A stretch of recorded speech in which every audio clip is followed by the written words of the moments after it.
Morning 11th class. देखिए आज आप करेंगे, आपका चैप्टर है चैप्टर सेकंड, ठीक है।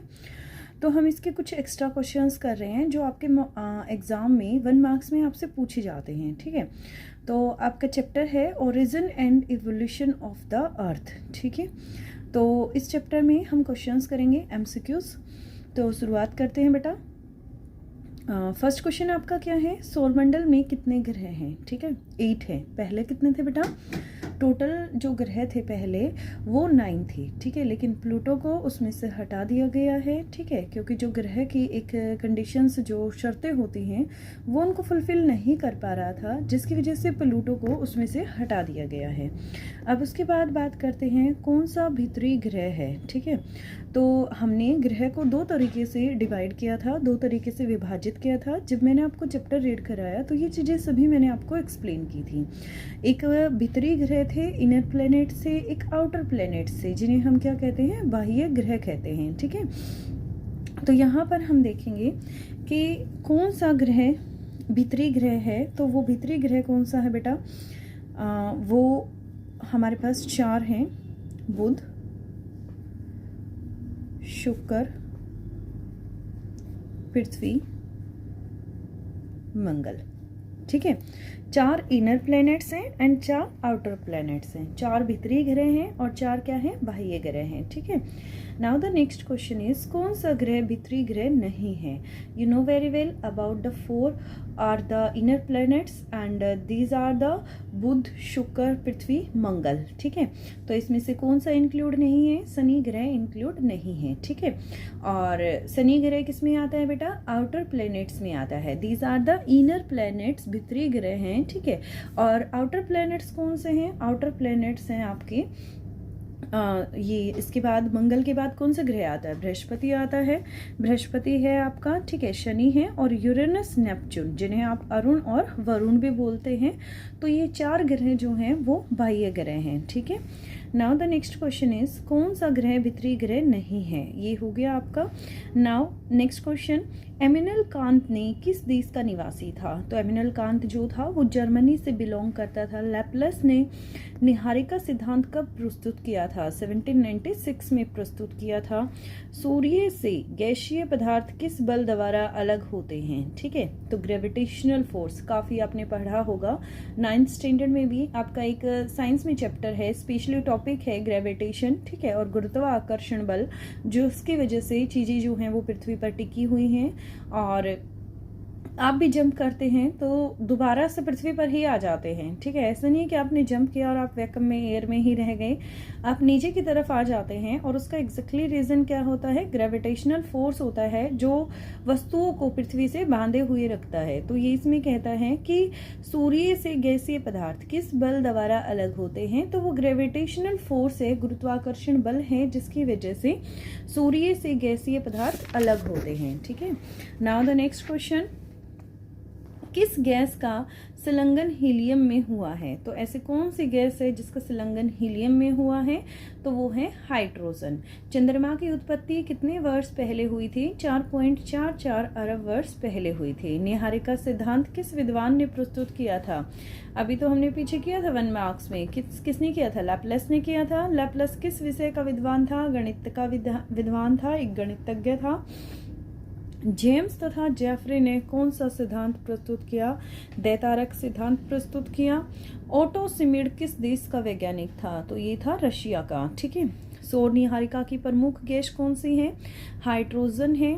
पृथ्वी की उत्पत्ति संबंधी सर्वमान्य सिद्धांत कौन सा है, बिग बैंग की थ्योरी है। बिग बैंग का सिद्धांत किसने प्रस्तुत किया बेटा, एडविन हबल ने प्रस्तुत किया।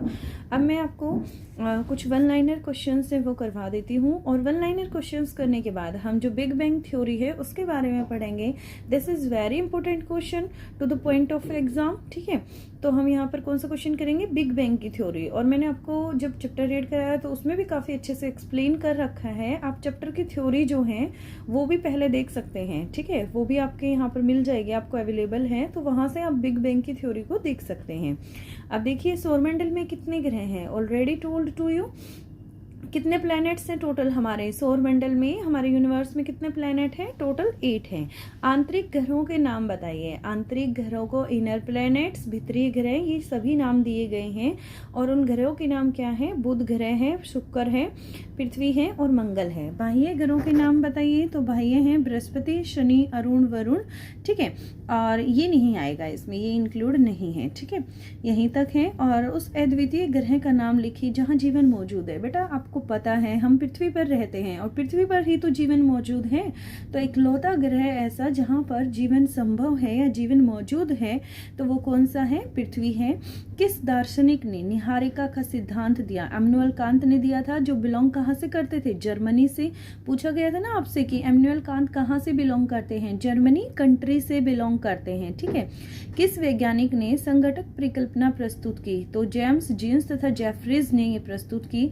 सूर्य से बाहर निकलते जी हवाकार पदार्थ का क्या आकार है? तो वो कैसा है? सिगार का आकार है। 1950 ईस्वी में रूस के किस वैज्ञानिक ने निहारिका परिकल्पना में संशोधन किया? ऑटो स्मिथ ने किया था। और जेम्स और जेफरी कौन सा सिद्धांत था? द्वैतारक का सिद्धांत था। ये भी पीछे क्वेश्चन आया है। आधुनिक समय में सर्वमान्य सिद्धांत कौन सा है? बिग बैंग का सिद्धांत है, बिग बैंग का प्रिंसिपल है, बिग बैंग थ्योरी है, ठीक है। इन्हीं सभी नामों से इसको जाना जाता है। और इसीलिए मैंने आपको कहा कि मैं आपको जब लार्ज क्वेश्चंस कराऊंगी तो लार्ज क्वेश्चंस में मैं आपको बिग बैंग थ्योरी जो है वो एक्सप्लेन करूंगी। प्रकाश वर्ष में प्रकाश कितनी दूरी तय करता है? तो 9.461 इंटू 10⁻12 किलोमीटर। तारों का निर्माण लगभग कब हुआ था? 5 से 6 अरब वर्ष पहले हुआ था, ठीक है। द बिग स्प्लैट से क्या अभिप्राय है? एक बड़े पिंड का पृथ्वी से टकराना जिससे चंद्रमा की उत्पत्ति हुई, ठीक है, उसे क्या कहा जाता है? बिग स्प्लैट कहा जाता है। चंद्रमा की उत्पत्ति कब हुई थी? तो 4.44 अरब वर्ष पूर्व हुई थी। और नेक्स्ट क्वेश्चन 15 क्वेश्चन, पृथ्वी पर ऑक्सीजन का स्रोत क्या है? संश्लेषण क्रियाओं से महासागरों में ऑक्सीजन का बढ़ना।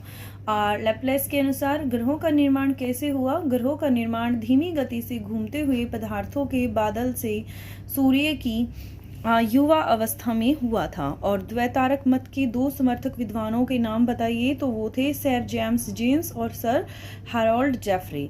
सौर निहारिका परिकल्पना के समर्थक 2 विद्वानों के नाम बताइए। तो वो हैं ओटो स्मिथ और कार्ल वाइसजाकर। और सौर निहारिका में मौजूद 3 गैसें कौन से हैं बेटा? हाइड्रोजन और हीलियम का तो कॉम्बिनेशन है और कुछ धूलकण भी मौजूद हैं। ब्रह्मांड का विस्तार कैसे हो रहा है? ब्रह्मांड की आकाश गंगाओं के बीच की दूरी बढ़ने से हम ये कह सकते हैं कि ब्रह्मांड का जो विस्तार है वो होने लग रहा है, ठीक है। अब उसके बाद देखिए बेटा, आपका एक टेक्सचुअल्स क्वेश्चन है and this is a very important question, ठीक है। तो देखिए, बिग बैंग सिद्धांत की आलोचनात्मक समीक्षा करते हुए आपको यहाँ पर वर्णन करना है, ठीक है। तो पहले हम बिग बैंग थ्योरी के बारे में एक्सप्लेन करेंगे, देन आफ्टर हम यहाँ पर उसकी आलोचना करेंगे कि उसमें क्या कमियाँ हैं, ठीक है, वो सब कुछ हम यहाँ पर बताएंगे। तो शुरुआत करते हैं बेटा, बिग बैंग थ्योरी क्या है? देखिए, वैज्ञानिकों ने पृथ्वी या अन्य ग्रहों की ही नहीं वरन पूरे ब्रह्मांड की उत्पत्ति संबंधी समस्याओं को समझने का प्रयास किया है, ठीक है। क्या कह रहे हैं यहाँ पर कि वैज्ञानिकों ने पृथ्वी या अन्य ग्रहों की नहीं पूरे ब्रह्मांड की जो उत्पत्ति है उसे समझने का प्रयास किया है। आधुनिक समय में ब्रह्मांड की उत्पत्ति संबंधी सर्वमान्य सिद्धांत बिग बैंग की थ्योरी है। सबसे ज्यादा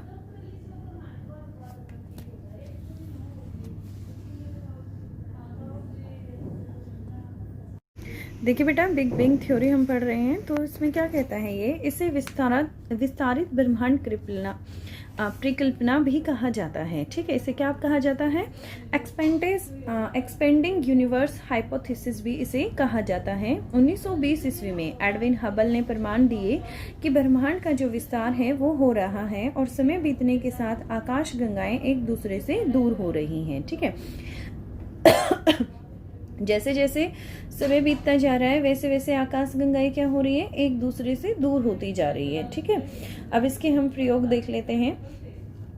आप प्रयोग कर जान सकते हैं कि ब्रह्मांड का विस्तार का क्या अर्थ है। एक एग्जाम्पल यहाँ पर आपको दिया गया है। स्टार्टिंग में आपको एक बैलून लेना है, ठीक है, और उस बैलून पर कुछ निशान जो है वो आपको मार्क कर लेने हैं। जैसे आपने 4 मार्क कर लिए उस बैलून के ऊपर, और उस बैलून को बेटा, उस गुब्बारे को आप फुलाना, ठीक है। जैसे उसमें हवा भरने लगती है तो हवा भरने से क्या होगा बेटा कि वो जो गुब्बारा है वो फूलने लग जाएगा, और फूलने लगने के बाद जो आकाश गंगाओं के जो बीच की दूरी है वो समय के साथ क्या हो जाएगी, बढ़ने लग जाएगी, ठीक है। जैसे कि यहाँ पर दिया गया है, इस फिगर से ये चीज़ क्लियर है बेटा। लाइक एज गुब्बारे की मैंने एक सतह की, एक सरफेस की बात की है। स्टार्टिंग में ये है, ठीक है, फिर उसके बाद ये वाली सिचुएशन, उसके बाद ये वाली सिचुएशन, देन आफ्टर ये वाली। तो इनमें डिस्टेंस बढ़ गया है, साथ में इनका साइज भी बढ़ गया है, दूरी बढ़ गई और इनका आकार भी ज़्यादा बड़ा हो गया है। तो इस तरीके से हमने स्टार्टिंग में 4 आकाश गंगाओं को कंसीडर किया था, ठीक है, और उससे ये चीज क्लियर हो गई। फिर उसके बाद देखो यहाँ पर, जब आप गुब्बारे को फुलाएंगे, गुब्बारे पर लगे ये निशान गुब्बारे के फैलने के साथ साथ एक दूसरे से दूर जाते हुए प्रतीत होंगे, और इस प्रकार आकाश गंगाओं के बीच की दूरी भी क्या है, बढ़ रही है, और परिणाम स्वरूप ब्रह्मांड जो है वो विस्तारित हो रहा है। यद्यपि आप यह पाएंगे कि गुब्बारे पर लगे चिन्हों के बीच की दूरी अतिरिक्त चिन्ह स्वयं भी बढ़ रहे हैं, ठीक है, उनके जो निशान हैं वो भी क्या है, बढ़ने लग रहे हैं। इसका मतलब आकाश गंगा जो है वो एक दूसरे से दूर भी जा रही हैं, और वो उनका साइज जो है वो भी इंक्रीज होने लग रहा है, जबकि यह तथ्य के अनुरूप नहीं है। वैज्ञानिक मानते हैं कि आकाश गंगाओं के बीच की दूरी बढ़ रही है, परंतु प्रेक्षण आकाश गंगाओं के विस्तार को सिद्ध नहीं करते। अतः गुब्बारे का उदाहरण आंशिक रूप से मान्य है।